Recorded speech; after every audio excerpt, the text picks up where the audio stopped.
नमस्कार, breaking tube में आपका स्वागत है। कहानी शुरू होती है एक तपस्वी से।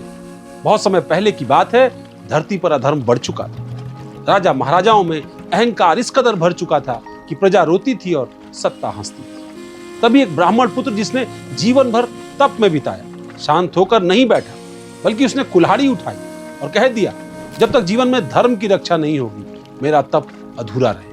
वो थे भगवान परशुराम, ऋषि जमदग्नि और माता रेणुका के पुत्र। नाम राम, पहचान परशुवाल यानी परशुराम। परशुराम को भगवान इसलिए कहा जाता है क्योंकि वे भगवान विष्णु के छठे अवतार माने जाते। जहां विष्णु के अन्य अवतारों ने प्रेम, करुणा, ज्ञान से धर्म की रक्षा की, वहीं परशुराम वे अवतार थे जिन्होंने न्याय के लिए शस्त्र उठाए। वो ब्राह्मण थे, यानी ज्ञान, संयम और तप का प्रतीक। पर जब धर्म खतरे में पड़ा, उन्होंने दिखाया कि ध्यान से भी बड़ा है धर्म की रक्षा।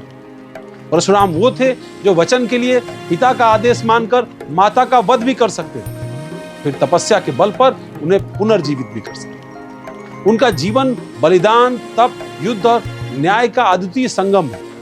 विष्णु पुराण में परशुराम चरित्र से प्रेरित एक चौपाई है। विष्णु वंश परशुराम अवतारा, भृगुकुल जन्म दुष्ट संहारा, फरसाधारी तेज अपारा, धर्म रक्षक सदा सुख। अर्थात भगवान परशुराम विष्णु के अवतार, भृगुवंश में जन्मे, दुष्टों का नाश करने वाले, फरसा धारण करने वाले, अपार तेजस्वी, धर्म के रक्षक और भक्तों को सुख देने वाले हैं। धार्मिक ग्रंथों में भी भगवान परशुराम का खूब उल्लेख है। महाभारत में वे अर्जुन, कर्ण और भीष्म जैसे योद्धाओं के गुरु रहे। उन्होंने कर्ण को ब्रह्मास्त्र की विद्या दी, लेकिन झूठ बोलने के लिए श्राप भी दिया।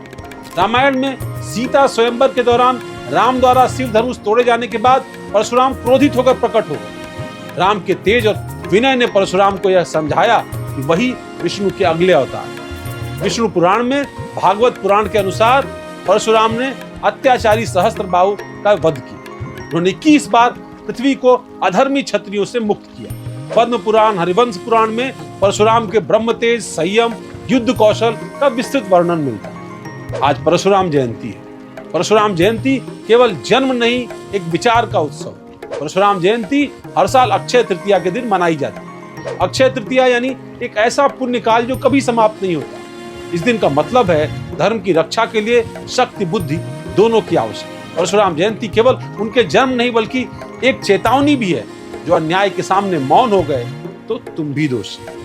परशुराम जयंती पर ब्रेकिंग ट्यूब के सभी दर्शकों को ढेर सारी शुभकामनाएं, ताकि हम भगवान परशुराम के जीवन से इस बात की प्रेरणा ले पाएं कि कैसे धर्म की रक्षा करने के लिए किसी भी आवश्यक कदम को उठाना जीवन में जरूरी है और अन्याय के खिलाफ मौन रखना सबसे बड़ा पाप। धन्यवाद।